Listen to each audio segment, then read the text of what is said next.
Hello, my name is Isabella Reish, and I am a film student at Boston University. Today we are going to answer the question that you have probably never asked yourself.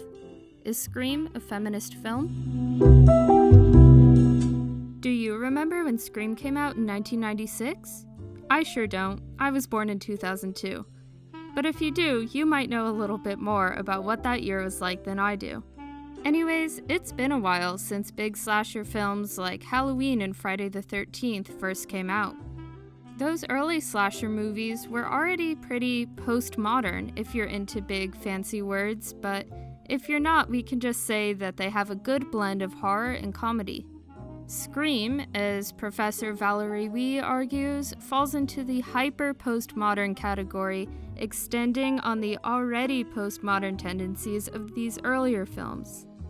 The most important feature of that for this analysis is what we call self-reflexivity. That means that Scream is aware of itself. Not only are slasher films discussed frequently by the characters and tropes are overplayed, but Randy, one of the characters, straight up tells us the rules to survive in a slasher film. Go on, tell him, Randy. You don't... Jesus Christ, you don't know the rules? Have an aneurysm, why don't you? There are certain rules that one must abide by in order to successfully survive a horror movie. For instance, number 1, you can never have sex. No! Big no-no! Big no! I'm a dead man. Sex equals death, okay? Number 2, you can never drink or do drugs. No, the sin factor.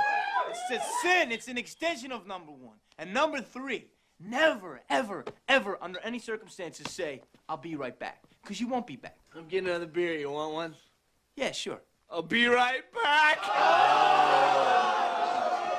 You see, you push the laws and you end up dead. Okay, I'll see you in the kitchen with a knife. Now that we know the rules, thanks again, Randy. Let's see if they apply to Scream.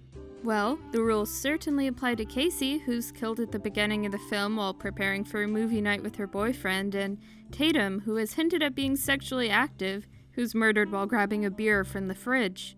Major spoilers up ahead. I'm gonna give you 3 seconds to click away from this video, but come on guys, it's been out since 1996. The killers also admit to the murder of Sydney's mother, who was, in their words, well, why don't you guys just say it? We did your mom a favor, Sid. That woman was a slutbag whore who flashed her shit all over town like she was Sharon Stone or something. Yeah, we put her out of her misery. Because let's face it, Sydney, your mother was no Sharon Stone. In concurrence with the rules, these characters are punished for committing sinful acts. Although these rules are not technically gender discriminate, they are emphasized more in this movie and in others in the deaths of female characters. The thing is, deaths of female characters are more emphasized in general in slasher film. The murders of Casey and Tatum are given extended time to play out on screen and occur in particularly gruesome ways. Yeah, I remember that garage thing. Horrifying. Men get to die in swift and relatively painless ways. Not fair. This isn't just Scream though. If you look at Friday the 13th, Halloween, any of those old slasher films, it's all the same. Steve and Casey break the same rule, but Steve is killed quickly and off camera. In contrast, Casey is terrorized, followed, chased, and hung from a tree. They both broke the rules, but Casey is punished so much more for it. So in Scream, women are held to a higher moral standard than men. So who are our surviving main characters? We have Gail, Sydney, Sydney's dad, Dewey, and Randy. Dewey and Sydney's dad aren't too important and don't have too many lines, so we're just gonna skip over them for now. Randy, however, is an interesting one. Randy survives by following his own rules, to an extent. He is a virgin, but he is seen drinking alcohol. This is an interesting point because in slasher film and American society at large, virginity is standardly more valued in women than in men. In Friday the 13th, virginity is only a saving grace for women. Men normally don't survive a slasher film, regardless of who they are. Gail's survival is a little bit more common because she's older, and sometimes adults do survive a slasher film. The thing is, though, Gail is very much in on the action, which is pretty abnormal for someone of her age. I think that she represents the 90s career woman. She is headstrong, quick-witted, quick on her feet, and helps save the day at the end of the film.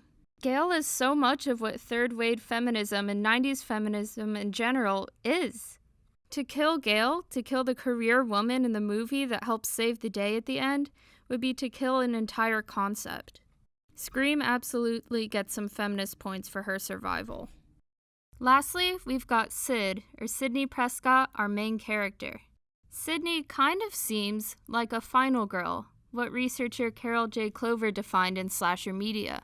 A final girl is the one girl that makes it to the end of the movie. She has to bear the emotional burden of watching all of her friends die first, though, and she is tortured the most out of everyone. She has immense survivor's guilt. Your typical final girl is pretty and feminine, but has some masculine tendencies, especially more masculine tendencies than the other women around her. These are often quick wit, technical skills, and a boyish name. Sid is a pretty gender-neutral name. She is tortured more than anyone else, and she does make it to the end of the film. But there are two big things here. One, she's not a virgin.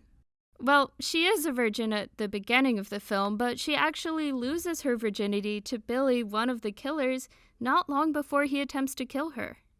Because we know that virginity can be a saving grace for a woman in a slasher film, seeing Sidney lose that one thing that's keeping her safe is terrifying. The other thing is that Sidney is not the only person to survive. The killers honestly have a pretty awful success rate. Because Sidney's not bearing the emotional burden alone and wasn't really punished for losing her virginity, I don't think she's a final girl. I just think that she's a nuanced protagonist that had to go through obstacles.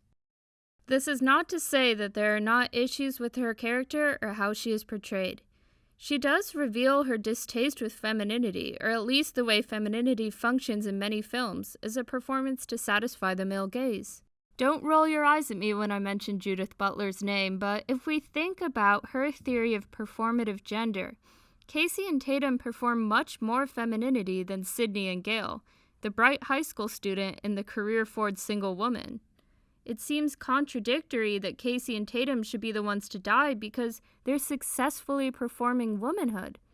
Feminism in the US in the 1990s, however, turned public opinion to value and appreciate the career woman and punish those that are sluts or care too much about their looks. Scream meets these values where they are and refuses to push them too hard. Scream also fails another important model of feminism called intersectionality, which acknowledges the intersections between race, gender, class, ethnicity, religion, sexuality, and other social categories. While it makes sense that Scream would fail this model, as intersectionality was more restricted to the legal world in the 80s and 90s, it still doesn't excuse its obvious shortcomings, primarily its whiteness. Remember hyper-postmodernism from earlier? Yeah, I told you we'd get back to it. So Scream acknowledges its sexism. It acts as if it's in on the joke, but it doesn't acknowledge its whiteness. This movie is able to play with gender roles in a really interesting way, but it refuses to acknowledge race at all. Here we see another shortcoming not just of Scream, but of 90s feminism in general. The beginnings of third-wave feminism were far less rooted in intersectionality and more rooted in this white feminist model. It seems that Scream is just meeting the 90s where they were at and not using subtext to progress social issues in horror films, as has been seen throughout history. Just pretend it's all a scary movie, say. How do you think it's gonna end? So, is Scream a feminist film? Not really. I mean, it goes farther than its slasher predecessors in feminist messaging, but that's just because it was released later than they were. Its self-reflexivity is only apparent to viewers already familiar with slasher cinema, and it fails an intersectional model. It does advance some woman, the smart, boyish, white career woman of the 1990s, but a film cannot be truly feminist if it is selective in which woman it wants to empower. For all of Scream's violence and gore, it seems that once again the cause of death is not murder, but the prevalence of restrictive gender norms in media. Thank you guys so much for watching. You can subscribe to this YouTube channel if you want to. I don't know if you'll ever see another video again though, but just do it if you want. Okay, thanks. Bye.